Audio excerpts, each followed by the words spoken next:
helpful, but don't feel like you have to, write everything. If you have any questions as we are going along, please feel free to drop them in the chat. We'll try and address them as we go, or if it's kind of a bigger question, we will also have Q&A time at the end. There's also going to be a very short survey at the end of this presentation. Please, please, please, please, please take some time to fill out that survey. It is so helpful to us. I actually ran this training last month and we got some really good feedback. And so there were a couple of changes made based on what folks found useful. So please definitely take a time to do that. We will remind folks about that as well. All right, with that, Tiffany, let's get started. So welcome to our Fundraising Fridays. I want to also just shout out our amazing supporters at the Resilience Initiative. They make this work possible. We would not be here without their support. So today we're going to be talking about corporate and institutional giving. And so I'm going to just move us right ahead to the next slide. So before we dive in, I want to give a quick shout out to the Progressive Multiplier team. These are the amazing folks who make all of PM's programming possible. And I know that there is at least one person from PM's team who is my co-pilot for this, Tiffany. Tiffany, do you want to introduce yourself really quickly? Sure. Hi, everybody. Thanks, Maria. My name is Tiffany Leckett. I use she or they pronouns. I'm the managing director of program here. I'm sure I have presented to one or two of you, at least in the past. Glad to have you all here and looking forward to what we learned together. Amazing. Is there anybody else? Let's just see really quick. I want to make sure I'm not forgetting anybody. Okay, I don't see anybody else from the PM team. And Tiffany is helping run all of kind of the back end of this, but also is a brilliant, brilliant fundraiser. And we'll also be jumping in to add more color and context. So let's go to the next slide. For folks who are not familiar, I just really quickly want to highlight PM's vision and mission. So our vision is a progressive movement with the scale and power to achieve justice, realize democracy, and restore the environment. Really very simple goals, nothing too major. But we believe that money multiplied is change amplified. And we want to build a progressive movement that is able to achieve sustainability and scalability. What that means is helping organizations figure out how to improve their fundraising programs, how to build independent revenue generation, and how to really thrive in this moment where so much of what we believe in and what we care for is under attack. So if we can go to the next slide. Really quickly want to remind folks that in addition to these monthly Friday Fundraising Friday trainings, our partnership with Resilience Initiative also offers up to 5 free hours of one-on-one fundraising coaching with our team of fundraising experts. So, maybe you need assistance creating a communications calendar, or you want to know the best practices for setting up a major donor program, or you just want to kind of bounce some ideas off of someone who has expertise in this field. We have just the people for you. They are amazing, brilliant practitioners. And if you are interested in signing up for this, please shoot an email to Michelle Mengel. You can see her email on the slide, and Tiffany is just going to paste that in the chat. So you can shoot a note to Michelle and we'll get you set up. All right, let's go to the next slide. So this is the last bit of housekeeping before we dive into our content. So I've introduced you to the PM crew, and I wanted to give you a little bit of background on me as your trainer. So my name is Maria Chijov. I am a queer immigrant organizer based in Chicago. I originally connected with PM as a grantee, so I was sitting in your seat when I was on staff at Ultraviolet. Now I'm an independent contractor and I get to stay a close friend of PM. So I'm based in Chicago, and my organizing is really grounded in mobilizing people at scale to take collective action for liberation. And that could mean organizing people to show up in the streets, or that could mean organizing people to open up their pocketbooks. And at the end of the day, I think it's really important that we all kind of include our whys, why we do this work. And my why is that I want to build a world where my wife and kids feel safe, valued, and are allowed to live their fullest and most joyful life. So that's a little bit about me. All right, let's get into the content. So, what are we doing today? We've got a couple of learning objectives. Tiffany, can you go to the next slide, please? So we're going to be talking about corporate and institutional fundraising. And I would say about 90% of what we talk about today is going to apply if you're talking to a corporate sponsor or if you're talking to a foundation. We'll talk a little bit about some of the distinction, but there will be a lot of overlap. So we're going to talk about where to look for corporate and institutional prospects. Like, where do we find these people? Where do we find people who are eager to support our work? We're also going to develop a rubric for qualifying corporate and institutional prospects. Not every single corporation or foundation out there is for you. How do we identify the ones that are a good match, that are a good partner? We're also going to understand how corporate giving differs from foundation granting. Many of us might be more familiar with the foundation side. There is a lot of overlap if you're interested in looking at corporate, but there's also some unique kind of quirks. And then we're also going to talk about tracking prospects. There's sort of the like finding the people, but then once we found them and start conversations with them, how do we actually make sure we keep all our ducks in a row? With that, Tiffany, can we go to the next slide? So before we do all that, part of the goal of these conversations is to really build community with other fundraisers. So we're going to do a little breakout right now with just a small group to get to know each other. In your breakout, you're going to be with 3 or 4 other people. You just want to go around, share your name and pronouns, your organization, tell us a little bit, or tell your group a little bit about your experience with corporate or institutional giving, and then share a question or a couple questions that you are coming in with. After the breakout, we'll come back and we'll try and surface some of those questions, and then we'll try to weave them into the conversation for the rest of our time together. No promises that we'll be able to get to every single one, but we will try to include as many as we can. So with that, Tiffany, do you want to open up the breakout groups? And you'll have 5 minutes in these groups. So definitely, move quickly.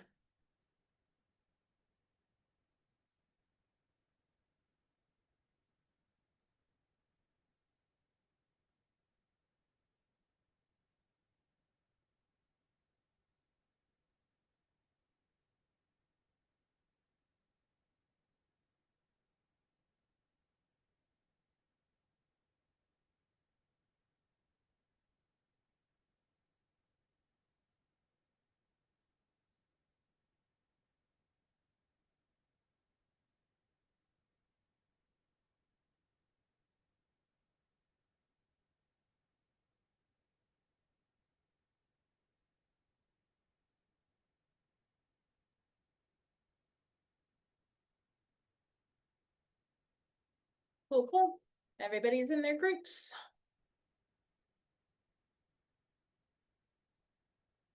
For folks to share in the chat, what are some questions that came up? What are questions that you're bringing into the space? Or what are questions that someone else in the group had that you're like, oh yeah, I want to know that?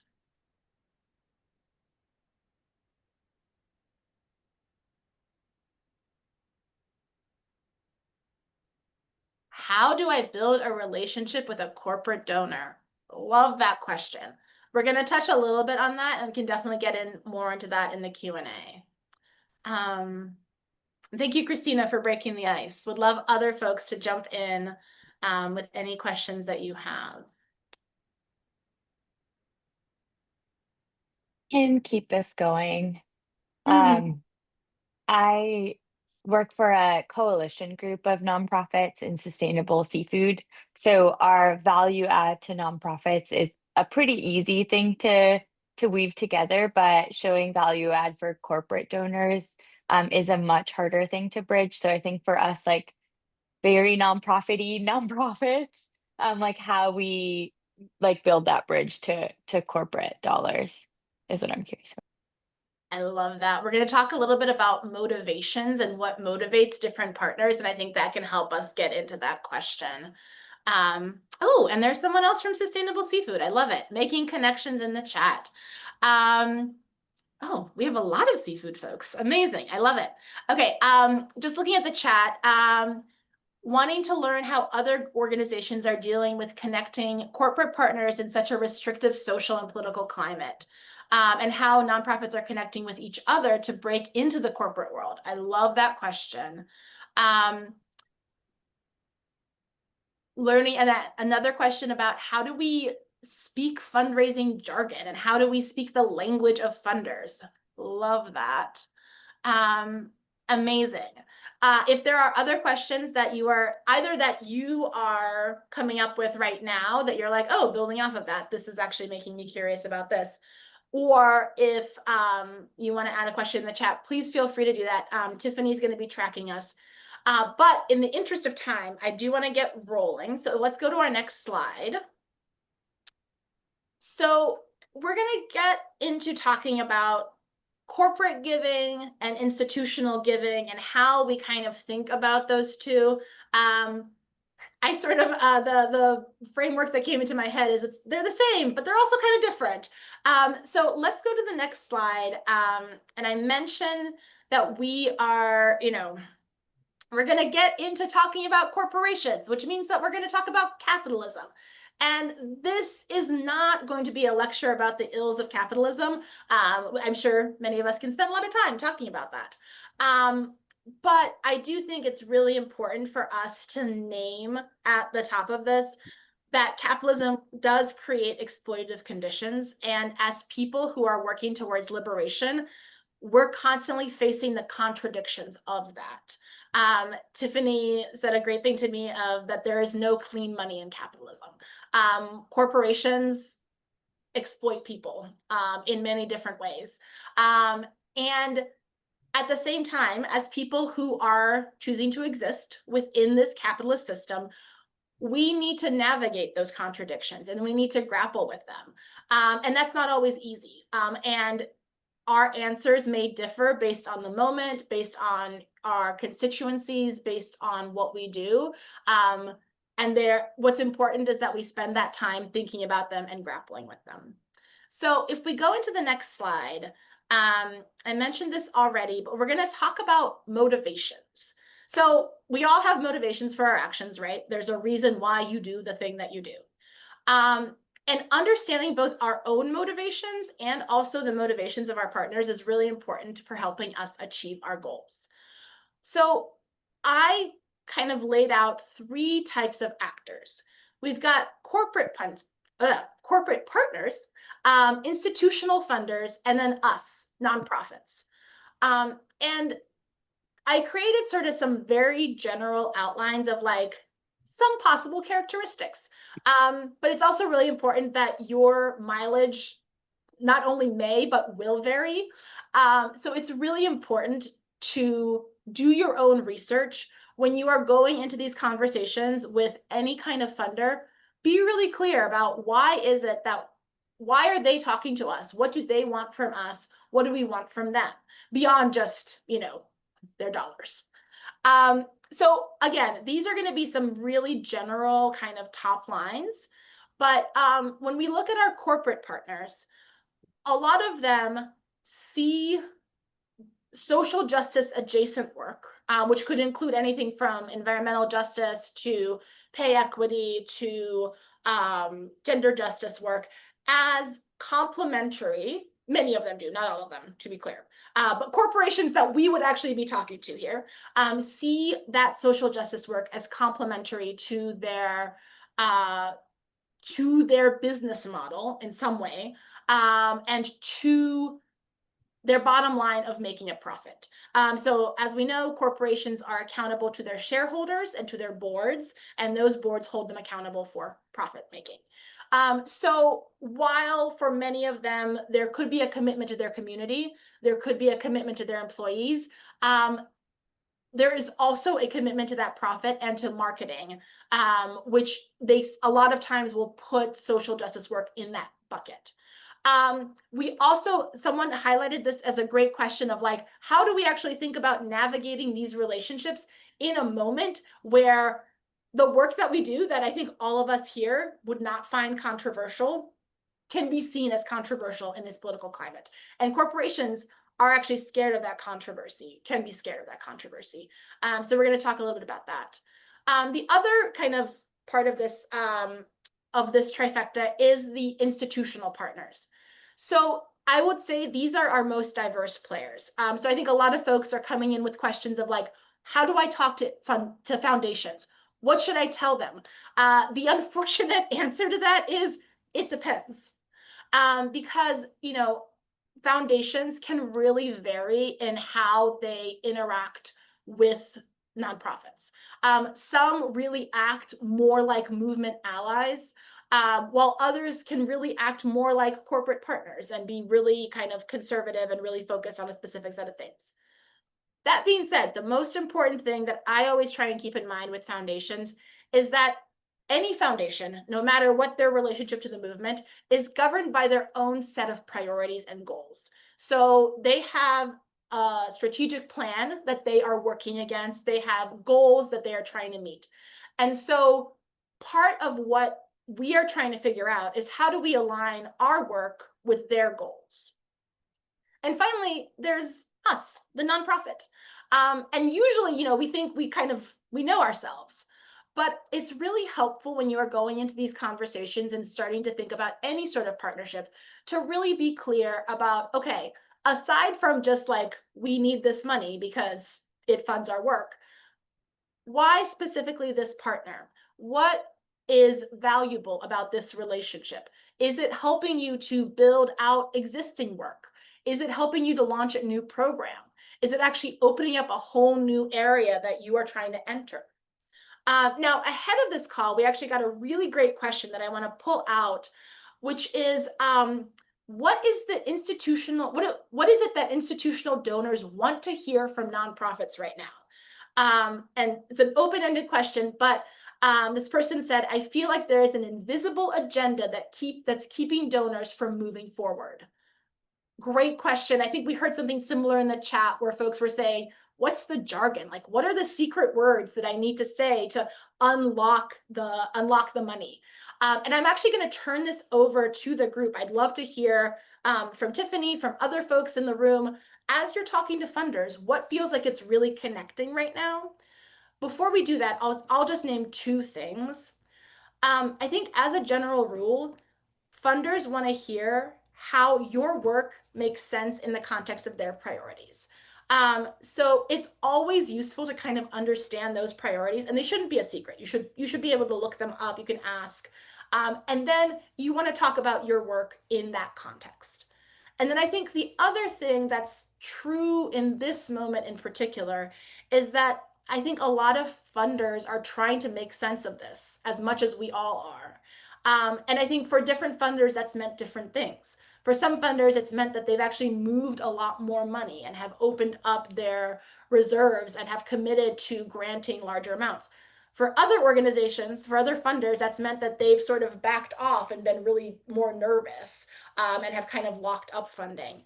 But it is also important when you are in these conversations to really raise up how you are meeting this moment and how your work is meeting this moment. So there's sort of a sweet spot between your work, their priorities, and meeting the moment that I think really makes for a great pitch, I guess is the, but I would love to open it up for folks to share their experiences. And Tiffany, maybe do you want to kick us off? And then if other folks can also jump in afterwards. Sure. Thanks, Maria. I think you're absolutely right that some funders are still reeling and sort of trying to chart their course forward, and wanting to be smart about making sure that they can support the movement in ways that make sense without accidentally attracting the wrong kind of attention. It's really, really difficult. Um, but I think one thing that we can always lean into in the moments of uncertainty is our impact. And that's the thing that I think that I'm leaning on the most in this moment is what are we achieving? What have we achieved? And when you've got undeniable impact, you just have to trust that they're gonna see the value in that, and continue to just like beat your drum on it until the right people show up for you. But I'm really eager to hear what messages other folks are hearing out in the world about what folks are looking for right now. Yeah, I would love for folks to share as you feel comfortable. What are you hearing? Or maybe what are some conversations that you've had that have been interesting or kind of like, oh, this was kind of a interesting tidbit that I heard from a funding partner. I can share. My name is Deborah Koltoff. I work for Ignite, and our work is about raising up young women as civic and political leaders. So it's a complex area right now to be fundraising because a lot of the funders I've spoken with are nervous, and they're nervous about the exposure to recrimination by supporting our mission because our mission focuses on women.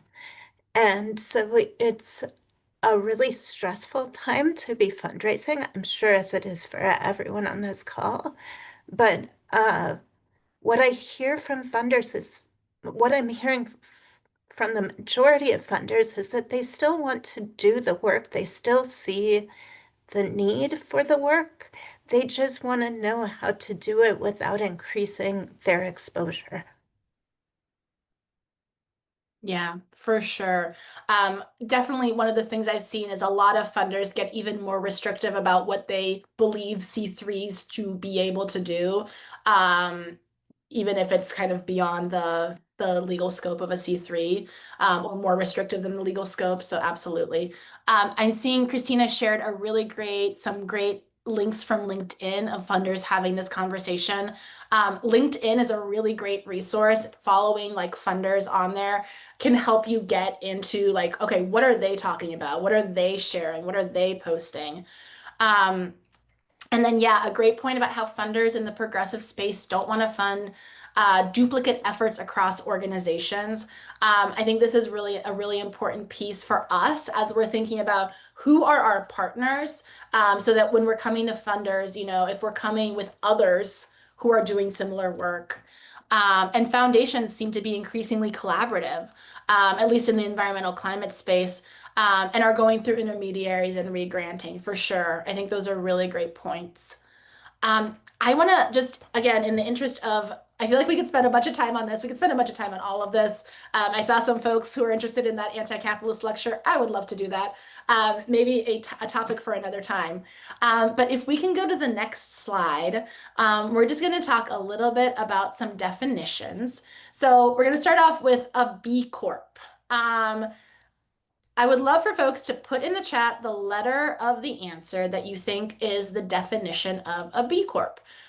Is it a corporation committed to supporting bees? B, a mid-level company. C, a company seeking positive impact for stakeholders and beyond shareholders. Or D, a really boring company. C, yep. Love it. I was really hoping someone would be like, yeah, a company that supports bees. I love that. Yeah. That should be more of a thing. All right, Tiffany, let's reveal our answer. I think we all know it. C. Yes. So if we can just go to the next slide, we're going to talk about this. The bees absolutely need help, especially with Trump administration going after the bees. So a B Corp is a business that strives to balance profit with purpose. aiming to create a positive impact for all stakeholders, which could include employees, community members, the environment, customers, not just shareholders. Now, what's important to remember about that is it's still a corporation. There are still shareholders. So there are still people who are thinking about the profit. They are also, however, thinking about their impact on the environment, their impact on the community. So another thing that's important to remember about B Corps is that it's a licensed entity. They are licensed by B Lab. So you could come across corporations that actually abide by these values and hold these values, but are not B Corps because it's a process that takes time. It takes money. It takes a lot of things. So this is sort of an orientation that you might see with some corporate partners. And I think as folks in the social justice movement, B Corps are really great potential partners for us. The other thing to think about is CSR, or corporate social responsibility. These are practices and policies undertaken by corporations that are intended to have a positive influence on the world. Now, when many of us in the movement read this, we're like, okay, well, what's positive? What does that actually mean? And so the key idea behind CSR is for corporations to pursue pro-social objectives in addition to maximizing profits. For folks who are in the environmental movement, you might recognize CSR as the home of many organizations or many corporations' environmental efforts. At the same time, I come from a gender justice background, so a lot of work for corporations that actually support abortion rights was also grounded in their CSR teams. And so I think that's important because when you are going into conversation with a CSR person at a corporation, they're thinking about kind of all of these quote unquote pro-social objectives. And you might be saying, okay, like we're an environmental organization, we're coming to talk to you about environmental work. And they're coming telling you about, how they're feeding hungry children, which is also really important. But for them, it kind of all lives under one umbrella, whereas for us, it can be multiple different issues. So if we can go to the next slide, I feel like we've got some really great thoughts in the room, and I want to open this up for conversation. So for folks who have done, especially some of the corporate fundraising or have connected with corporate partners, but also institutional partners, how have you found them? Where have you been looking? Where have you looked? Or if you're thinking about going down this path, where are you thinking about looking? I think an important question we get asked a lot is like, how do we actually find these people who want to fund our work? How do we connect with them? So let's start at the very top of that and talk about where are folks finding potential partners or thinking about looking for potential partners.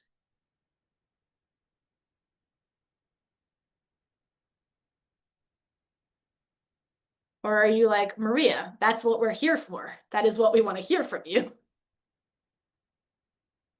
Okay, Aaron's saying conferences. Yeah, ADPN, Engage for Good. Those are some great examples. It's too much for me to type, but one of the things we did recently was we did kind of a giveaway of some of our merch and a ticket to an event, but we asked people to tag their favorite local businesses or organizations in our area, and if there was so many, we got so many from them. So that was something that we did. I love that. I love that idea. You can source it from your folks. I'm also seeing Deborah suggesting networking through our board. Absolutely. Board members are a great source. Other organizations, impact reports. And yes, absolutely. I think that is a great idea, especially for organizations that are in a similar space.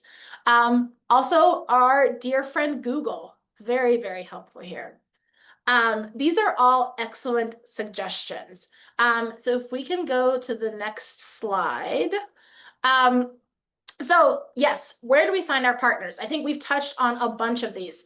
Obvious subject alignment, businesses and institutions. If you are an environmental organization and there is a solar business in your community, reach out to them. connect with them. And I really love what Karina was saying about, having your supporters tag those businesses so that they are seeing that connection, and maybe they'll even reach out to you. Also think about large employers in your area, both corporations that are headquartered where your organization is based, or local branches of national companies. I think Deborah mentioned working your network, especially your board, but also if you have some major donors who have some connections, it's a great way to bring them in and say, hey, we noticed that you also are on the board of this company. Would you be willing to make an introduction for us? Asking close allies or looking at their impact reports is a great idea. The other thing is I have some Google alerts set up for major giving around some of the areas that I care about. And, you can kind of fiddle with this a little bit, but you can set it up so that you're both seeing institutional gifts as well as corporate gifts that can send some alerts your way. Okay, so we've talked about where we're finding these partners. Can we go to the next slide and talk about some important considerations as we are thinking about reaching out to them and starting this conversation?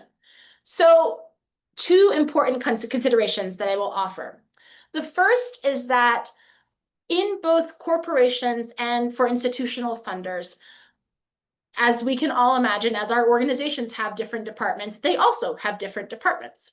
And at the end of the day, the money that we get can come from a wide variety of parts of the business. So if you are dealing with a corporate partner, you might be talking to the CSR person, or you might be talking to their marketing head, or their partnerships head, or their sales head, or their HR head. And what's important in those conversations is to think about what is the motivation of this person. So a marketing person might be really interested in how many eyeballs are going to get on their logo on your banner if they give you the sponsorship. Whereas an HR person might be more interested in how many people are going to come out and volunteer at an event.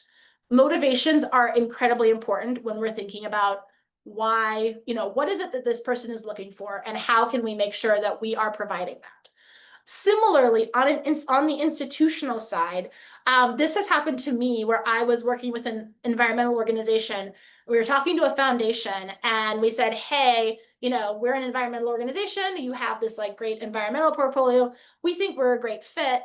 And it actually turned out that based on kind of some of their criteria, they also had a movement building portfolio, and our organization was a much better fit for their movement building portfolio. And so that's another thing to think about. And this is where it's really helpful to kind of get a sense of looking at grantee reports, looking at impact reports of other organizations to try and understand, okay, where are like-minded groups funded from? Who should I be reaching out to? Where do we make sense in this world of this organization? The second thing that I'll name is the difference between a grant and a sponsorship. This is something that's a little bit more relevant with the corporate folks, but could also be true for institutional funders. So sponsorship in the corporate world is generally going to be a marketing play. You are looking to raise money for an event, a company buys the silver level sponsorship package, and they get, their logo on your banner, and maybe they could put some swag into a gift bag. And they are interested in kind of the ROI on that. So how many people visited the link that we provided, how many people saw our banner, etc. A grant, on the other hand, is a donation to your work.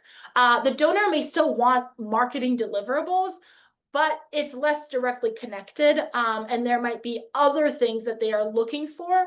Again, as we're having those conversations, it's something that we can suss out, like what are they actually interested in? And then in terms of the forms of support, like how we can think about, especially with our corporate partners, what that could look like. We've talked about a number of these. There's sponsorships, corporate foundation grants, contributions. But the 2 things that I really want to highlight is the first is workplace giving and employee matching. We are not going to have time to go deep on that, but Tiffany is going to share a great resource that folks can look at after this call on how you can tap into workplace giving. The second is I also encourage folks to think about not just direct cash donations, but also products, space, in-kind donations. Depending on the context, these can sometimes actually be more valuable than cash.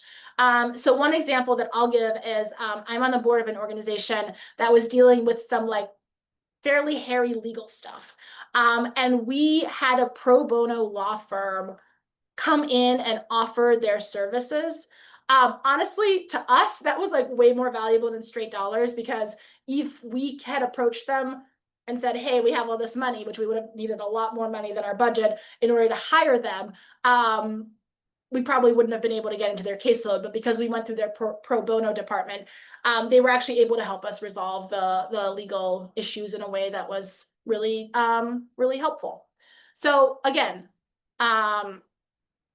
so that is really fantastic.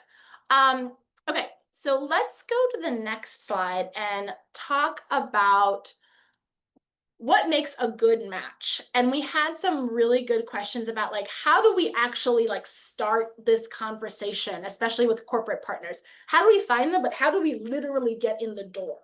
And Tiffany's going to share actually a really great resource in the chat, which is a template presentation that you can adapt for conversations with corporate and institutional funders. So this can help you communicate your ideas and what you are looking for. That being said, before you do that, you obviously have to get in the door. You have to get the meeting. I think of two things that are really important as part of how we get into that door. The first is alignment. Does this partnership make sense to you and to others? If I were to call up a community member who works with our organization and say, hey, we're partnering with XYZ widget company, would they say, oh yeah, that totally tracks? Or would they say, what? Why? That doesn't make any sense to me. If you are an environmental organization, you are not calling up Mobile and Shell and being like, hey, let's work together. That does not make sense. So that's the first piece. And sometimes that alignment is really, it's going to go a little bit deeper than just like, oh, we work on the same issue. It might be this organization is invested in our community, and we are as well, and that's what makes the partnership. But really, we need to be able to explain that alignment to our community and to the corporation. Why does this make sense? The second is we need to understand the motivation. What is it that this corporation is looking for, or this institution? What do they want? Why does it make sense for them to spend their money on this? In a way, it's really, you're like figuring out how to sell the product of your work. So those are the two things. And, you know, I think in terms of how we literally communicate this, I would think about Deborah's point about using your board, looking on LinkedIn. It's always great to look at those like connections, like who do I know who knows someone in CSR at this corporation? That is a really great way to get in the door. Or similarly with a foundation. For some larger corporations and some foundations, they'll also have a portal where you can reach out to them directly, either their CSR portal or their, their open call portal. It is an option. It doesn't always exist. But I think the bottom line here is there's a little bit of research that we can do that can help us get our foot in the door. Then, I'd like to just, oh yes, please, Tiffany, go ahead. Thanks, Maria. I just wanted to add something because you mentioned like we're not going to Shell and Mobile if you're working in an environmental organization. And some of you may recall that after like Deepwater, is that what it was called? Deepwater Horizon? Mm-hmm. These companies came out with like, we're investing in whatever, all kinds of environmental cleanup and things like that. So the question for you isn't necessarily, are they granting in this arena? They might be granting in an arena that's close to what you're doing. The question then becomes, is it a philosophical alignment? And are we comfortable as an organization offering this company a chance to technically like whitewash their reputation by working with you? And then the question, as Maria said at the top, that I believe that there are no clean dollars in a capitalist system. All money is dirty money.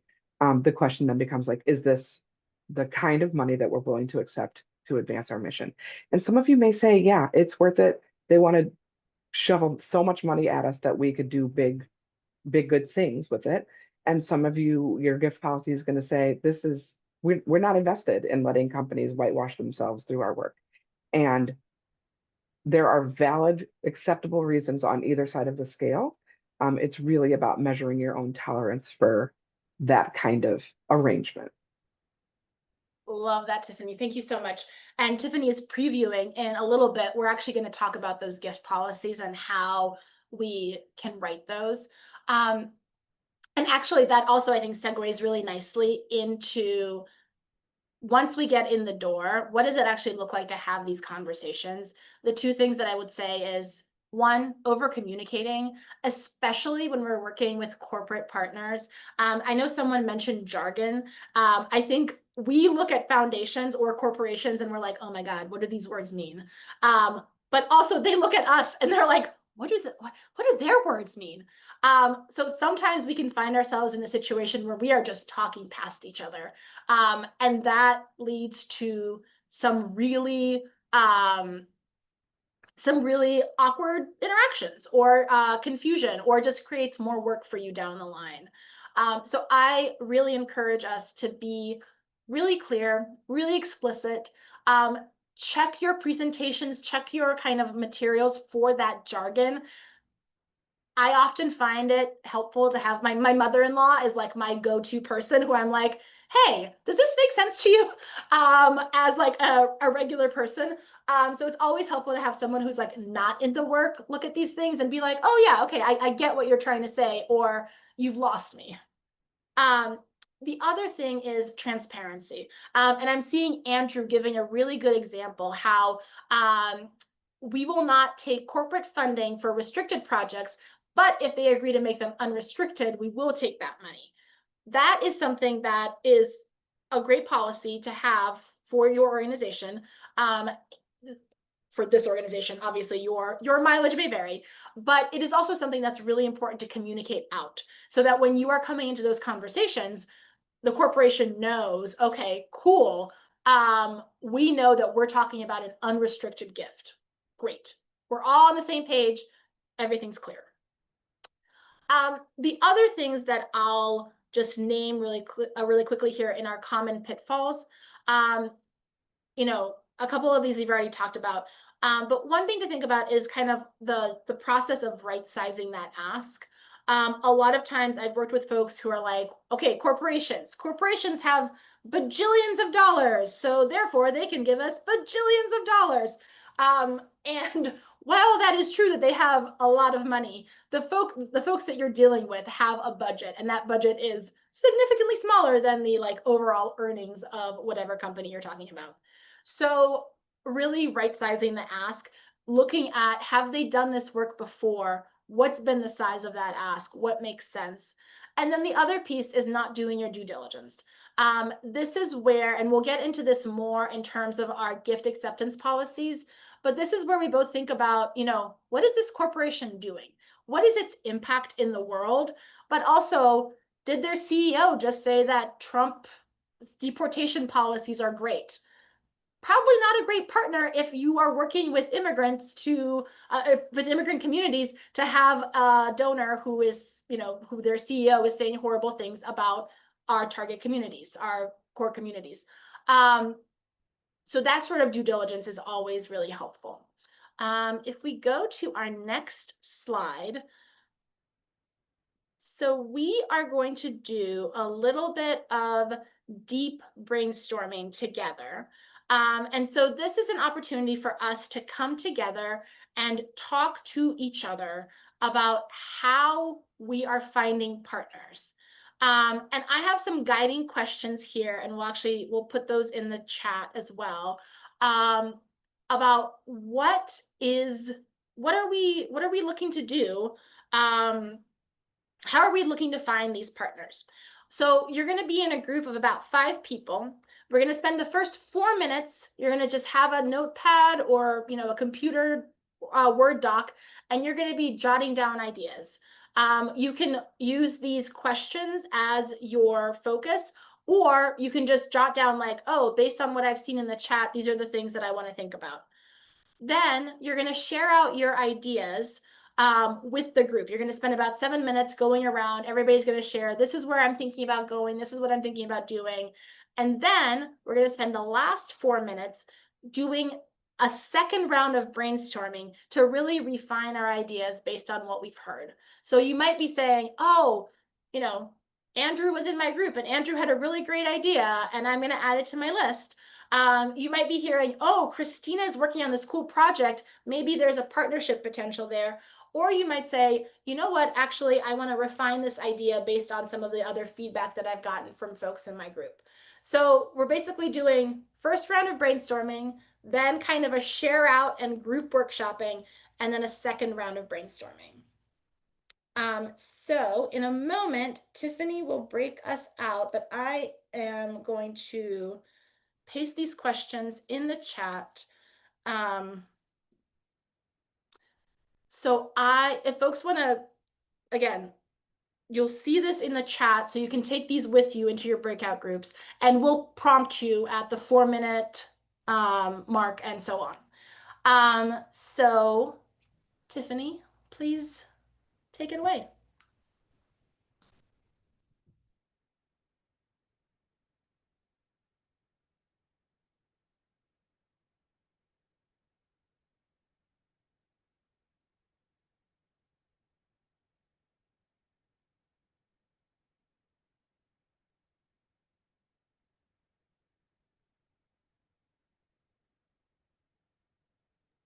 Maria, some folks are jumping off. I'm going to reorganize the rooms because now we're in groups of two. Now we've got 2 groups worth of people. Okay. So I'm going to close them and restart.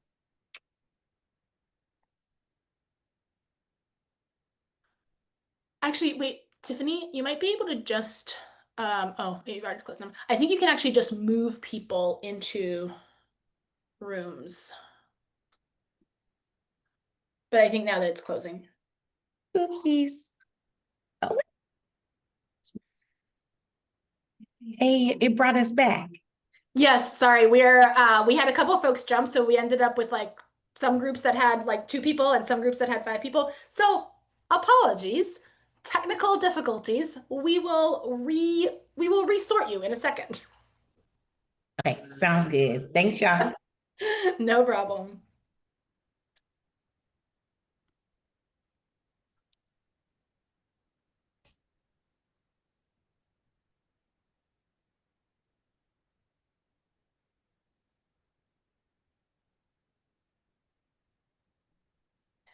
Hi, folks. We had minor technical difficulties. We are restarting the rooms so that everyone is now in a group of 5 and not some groups of 2 and some groups of 5. So please rejoin the group that you have been added to.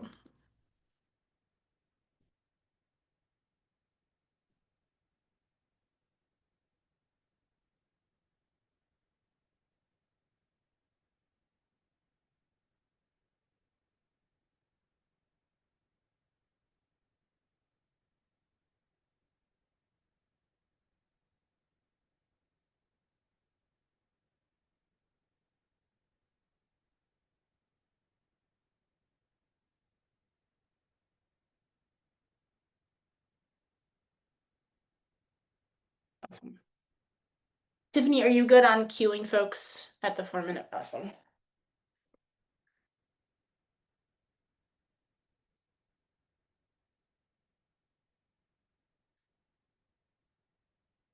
We are also behind, which I expected. So I will adjust. I think we're going to be okay. We still have 30 minutes. Yeah, because I think Mm. tracking prospects is going to be pretty quick, and then I want to spend a good amount of time on that question of like, what are your red lines? And I feel like that's already come up. I feel like that'll be helpful for folks, and Okay. then we can wrap up fairly quickly. Do you want me to cut the sharing out to 5 minutes instead of 7? Ooh, yeah, let's do that. I think that'll buy us a little bit of time. That'll be good.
I pressed my breakout button too quickly.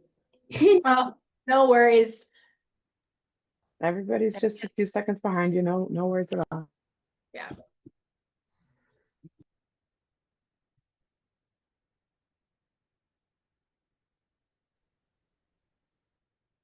Welcome back. Welcome back. We've got like 9 seconds, 6 seconds until folks are all back. Amazing. I hope that was helpful. I know there were already some connections that were being made in the chat before the breakouts, but hopefully this gave you a chance to talk to someone a little bit more about some of the ideas that you have. I know that as a fundraiser, sometimes, especially if you're the only one at your organization, it can be a little lonely. So hopefully this was a useful exercise. So let's go to our next slide. I want to be mindful of time. So we are going to talk about tracking prospects. So we are super excited. We've got these really great folks that we are reaching out to. Some of them are even responding, and maybe even multiple people on our team are going to be talking to them.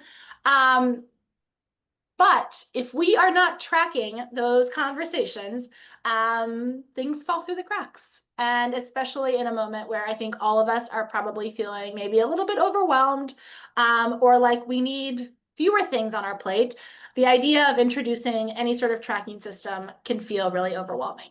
That being said, hopefully this is a framework that can be useful for folks to make this feel a little bit more right-sized for your organization.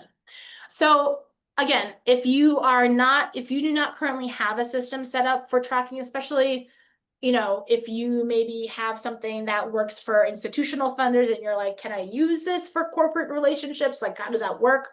The answer is yes. You can probably use whatever it is that you have already.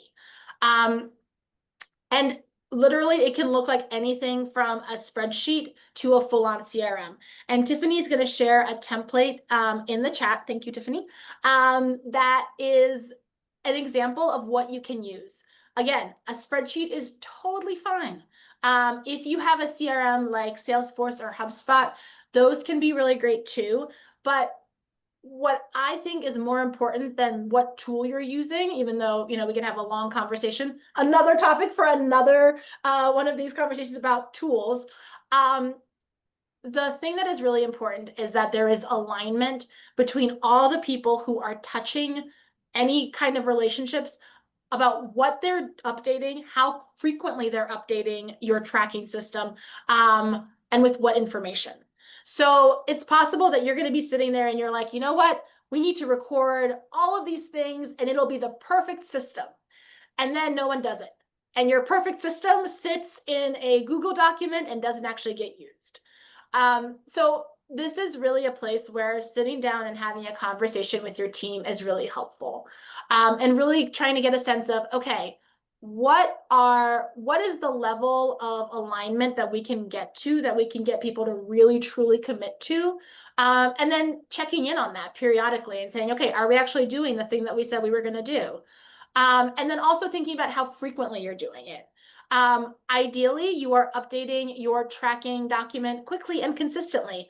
And one thing that you can always look into is automation. Always our friend. If you have a full-on CRM like Salesforce or HubSpot, there are pre-built tools. You can do just a quick Google search for this. You can create automation that way. But if you are on Team Spreadsheet, which is also really great. I see Deborah is on Team Spreadsheet. I personally am also a big fan of spreadsheets. As long as they're frequently updated and like well named, that's really important. If you are on Team Spreadsheet, there are still automation tools like Zapier that you can look into that can help you not have to go through the process of manually tagging, updating, whatever. Again, that can help you save a little bit of time. So that's my very quick word on tracking. Again, whole other conversation, but I wanted to add it because I think it is particularly important if we are starting out pursuing, for example, corporate relationships, to make sure that our tagging system aligns. So let's go to our next slide. And Tiffany actually previewed this a little bit earlier. So now we're going to talk about our gift acceptance policies. And we're going to start off by talking about some like red lines for our organizations. So what are already either existing red lines or what you think might be a red line for your organization, where you're like, absolutely not, we will not take money from insert red line. And then also, what are some yellow lines where you're like, this feels kind of fuzzy and I feel like we'd have to like have a conversation about it. I've got a couple of examples to model so people can think for a second. So before coming to Progressive Multiplier, I worked at an immigrants' rights organization. But we were also like staunchly pro-union because of the ways that unions support the middle class, particularly immigrant workers. And so we had a policy that we would not accept money from companies that were actively engaged in a labor dispute or that had a poor track record with labor. That was really, really important to us.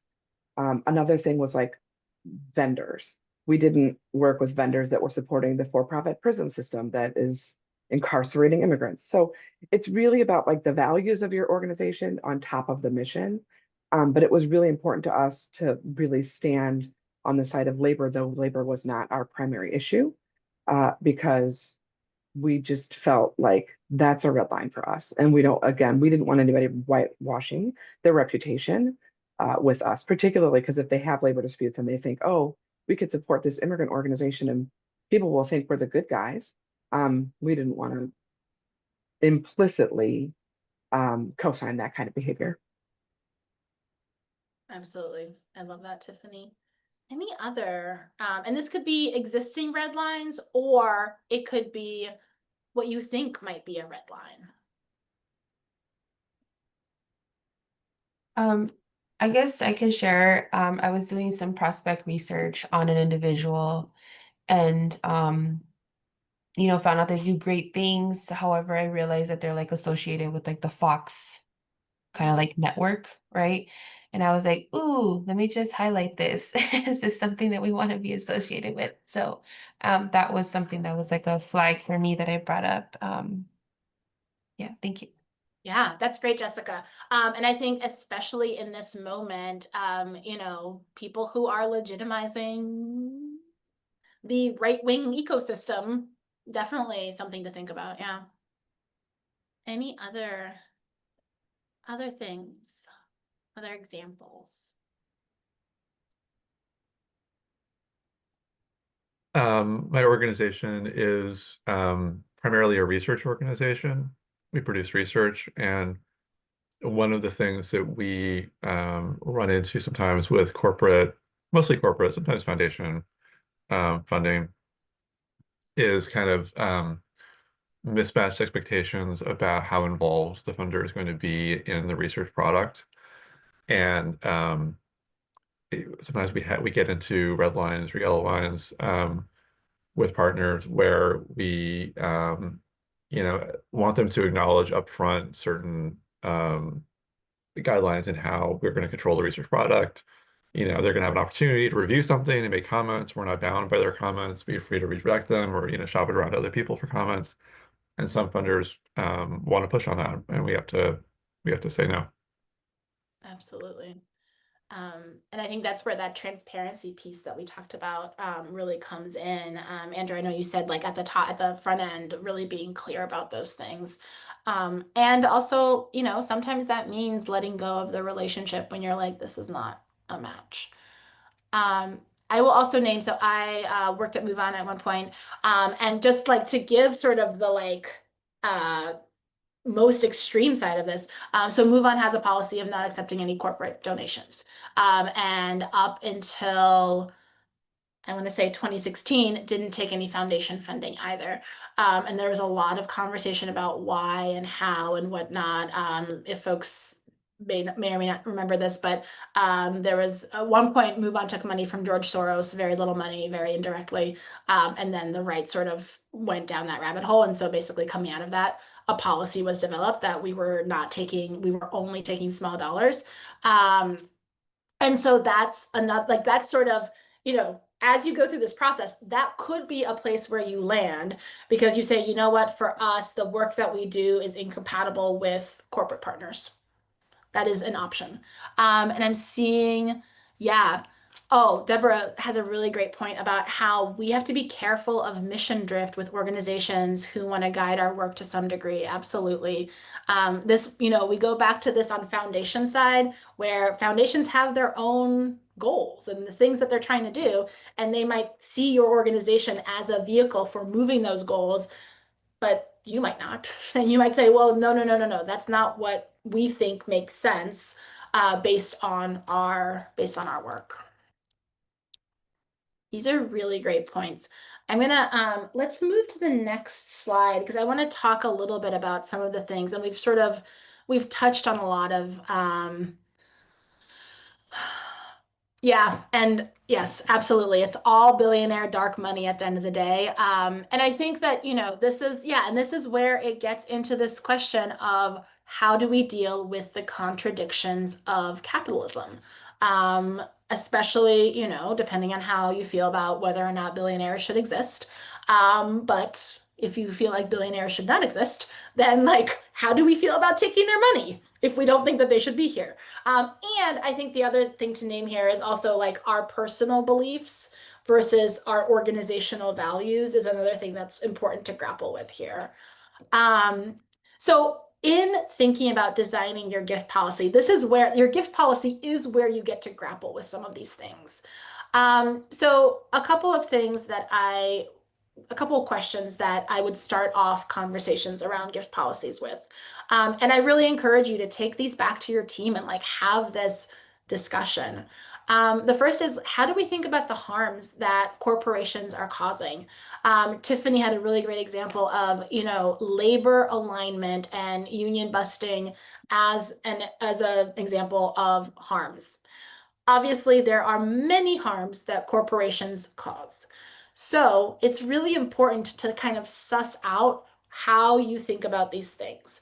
And I do want to also name that for some organizations, it's going to mean taking money from certain corporations that other organizations might not take money from. And I think as long as we are being honest with ourselves, as long as we are getting input from our community, that calculus could be different for different organizations. The other piece of this is how, so, you know, there's kind of the bad stuff we know, right? We know that ExxonMobil is polluting the planet. We know that this law firm is engaged in union busting, all these things that we know. But how do we actually handle things that we don't know? If there's breaking news about an individual at the top of the organization or about the actions of this organization. We live in a world where, you know, there seems to be breaking news every 20 minutes. And sometimes that will involve some of our partners. Again, better to be prepared ahead of time than being in the moment where you're like, oh shit, this thing just happened. I have to like figure out what we're doing. The other thing to think about is, how do we actually communicate these red and yellow line policies out? I think Andrew named like having a conversation on the front end with a funder about like, this is what you can and cannot do in this partnership. Does that work for you? Yes or no? Yes, and I'm seeing Jasmine put in the a quote from a friend. It's not fundraising, it's evil super PAC funding deviation. Which I think is like, yeah, I mean, that's another way to think about it is like, you know, if they're not giving us money, who are they giving money to? And how do we think about that? I think these are, and like, you know, these are not kind of the warm and fuzzy things to think about. These feel very like, it can feel Machiavellian sometimes, but I think, again, capitalism is filled with contradictions, and that is what we are trying to navigate. But also part of communicating these red and yellow lines out publicly, part of it is about the funder and like the person you're working with. Part of it is also about your community, because oftentimes like our communities are going to hold us accountable, and they're going to see that we're taking money from this organization, and they're going to say, hey, did you know that they're, you know, busting unions? And like, how do you feel about that? Are you pro union busting? So really being upfront with those policies, I think, is really important. And then the other thing to think about is if we take this money, does it close doors to us? And are we okay with that? That doesn't always happen, but there could be, you know, relationships that will change if you take certain money. And we need to be kind of aware of that on the front end. So just very quickly, I want to go through like a quick sample process for developing a gift policy. I think the two big things that I will highlight here is, you know, having a conversation internally, drafting a document, all of that pretty straightforward. But the thing that I think is really important is to get input from partners. This could include internal input, obviously, but also from all of your stakeholders. Think about like, who are our community members? Who are the people that we serve? Who are our allies? And just getting their input on looking at a document and saying, yep, this makes sense. Have you thought about this? Have you thought about that? And then the other piece that I'll highlight is, you know, usually a gift policy is something that needs to be affirmed by your executive team and your board. And then once that happens, how are you going to actually share this out publicly? A lot of organizations will just have this on their website as like, here is our gift acceptance policy. It's something that you can point people to if they have a question. It's something that people can very easily find. And again, it speaks to that transparency of being very clear about what you can and can't do. If we go to the next slide, so we are getting close to the end of our time, and I just want to really quickly highlight one thing. So Tiffany is going to share a really great toolkit that is going to help reinforce a lot of what we've talked about and also go more in depth on a lot of things. So encourage folks to take a look at that. But the one thing, you know, I really think about building any sort of program, whether it's institutional or corporate funding or membership or anything, as a ladder. We are climbing up the ladder. So if you are just starting out, if you are at a place where you're like, we do not have a gift acceptance policy, or we have a gift acceptance policy that is incredibly vague, and if you read it, you're like, I don't actually understand what this means.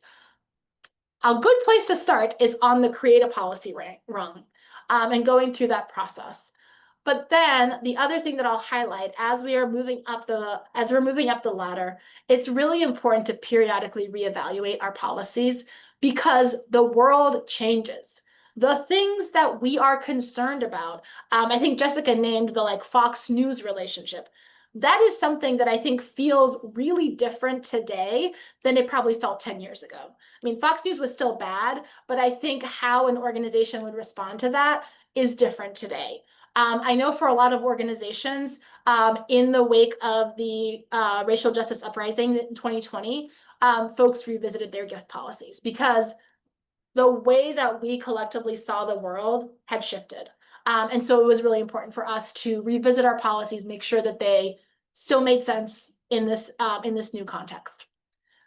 So with that, let us do really quickly, go through our recap, take a look at our learning goals, and then I would love to open the floor up for questions. So Tiffany, let's go to the next slide. So our learning objectives, we wanted to learn and talk about where we were going to look for corporate and institutional prospects. And we did that in our breakout groups. We talked about it as a big group. We wanted to develop a rubric for qualifying corporate and institutional prospects. That is where we think about our gift policy. That is where we think about who do we take money from? Who do we not take money from? Who is our lowest hanging fruit? We talked about that. That's also something that's particularly in the toolkit, really something that we dig into more. We wanted to talk about how corporate giving differs from foundation granting. That's where we talked about those motivations and what drives different folks. And then we also wanted to talk about tools for tracking prospects. We've had that, we shared that in the chat. And we also talked about, you know, spreadsheets versus CRMs and the need to just, whatever you're using, make sure it's updated. So now before we, well, I would love for folks to like share their questions, but before we wrap, I would love to hear just like, what are two things that you are taking away from today? It could be, I have a new idea for a prospect. It could be, I find this tool really helpful. It could be that I didn't think about this in such way, but we would love to hear what you're taking away. And also Tiffany very kindly shared the link for feedback. We would absolutely love to hear your feedback. What worked? What didn't work? what would you like to have seen more of? What other trainings do you want from us? This would be really helpful as we continue to develop this programming. But yes, so folks can fill out the survey and share 2 things that they've learned or 2 things that they're taking away from the training. And then with that, I'd love to open the floor up for questions.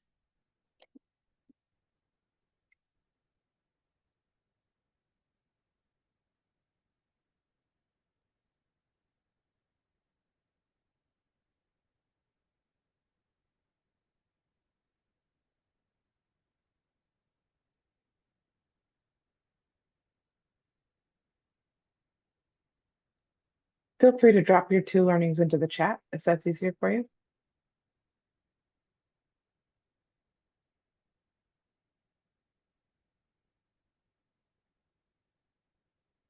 And I'll just pull out a question that came up earlier that might be that I'd love to actually hear from what folks are seeing, which is how are we thinking about connecting with partners in this restrictive political climate?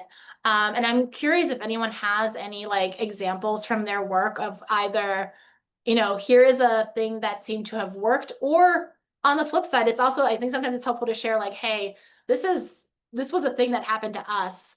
That, a funder had to pull out because they felt like we were controversial. It's also totally fine to share that.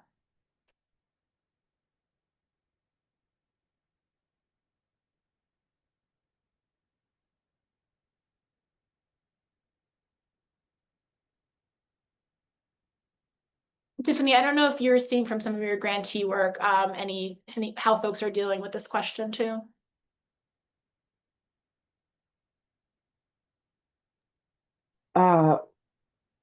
Yeah, I mean, I think a lot of them are like, right now they're leaning into how can we amp up our individual giving revenues because of this uncertainty and buy ourselves some time to see where corporate and foundation groups are going.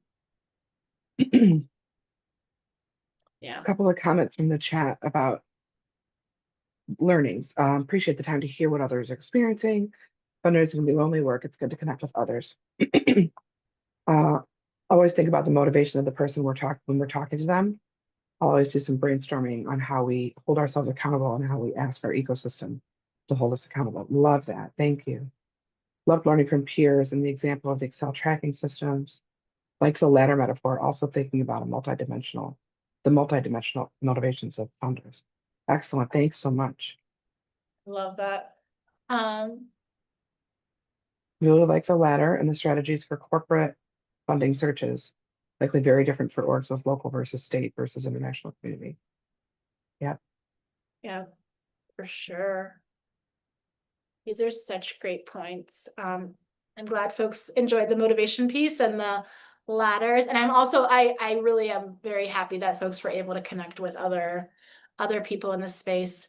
I have some time, I can hang out. I know we are at our time, but if folks, before you jump, if you can please grab that link, even ideally feel like it will literally take you like a couple of minutes to fill out the feedback form, but it'll be so helpful for us. So if you can just grab that before you hop off. It is in the chat. And yes, Deborah, the complexities of gift acceptance are, well, complex for lack of a better term, but also things that, I will say as someone who has dealt with the fallout of not having a well thought through gift acceptance policy and finding ourselves in hot water when we were like, oh shoot, how do we deal with this? You are saving yourself a huge headache by really having these conversations on the front end. And also like obviously naming, you can't anticipate all the things, right? The world is the world. So don't try to hold yourself accountable to 100% all situations are going to be covered, but really having these conversations, I think, is really helpful. And remember that you don't have to start from zero with a gift policy. You can look at some peers' gift policies and then talk with colleagues about how broad do we want to be, how narrow do we want to be, how prescriptive do we want to be, what level of detail, and then adjust, what you're reading from colleagues and peers to suit your organization and your risk tolerance.